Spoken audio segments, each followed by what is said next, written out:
And I never even thought of sales like that because I said at the end, I've never used some wicked closing line where I turn back to my guys in the office. I'm like, did you fucking hear that line? Let me tell you exactly what happens next. Because that's where people get cold feet, they back out, you get chargebacks, you get refunds, things like that. It's like we need to have a clear handshake between the sale and whatever the next step they have to do, and it's just a smooth process. Right. And so we link those. Because I think the same way where you don't need the most craziest closing line to close somebody. Because I think it starts in the beginning. To me, I think you can fuck everything up within the first 5 seconds of the beginning.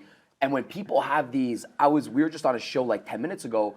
He's like, man, what's a secret closing line? And I never even thought of sales like that because I said at the end, I've never used some wicked closing line where I turn back to my guys in the office. I'm like, did you fucking hear that line?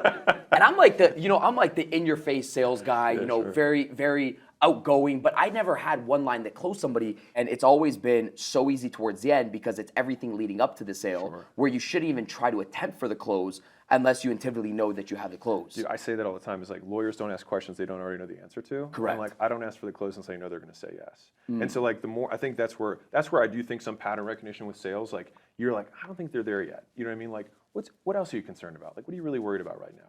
And I think that's where like the asking genuine questions. And I think one of the things that I got from Layla is keeping the human first. I know that sounds kind of soft, but like actually having that as the frame, because I genuinely believe the person who cares more about the prospect wins. And so like if they care, basically in that moment, if you care more about them than they do over the long term, you will be able to convince them because you actually are putting their needs first.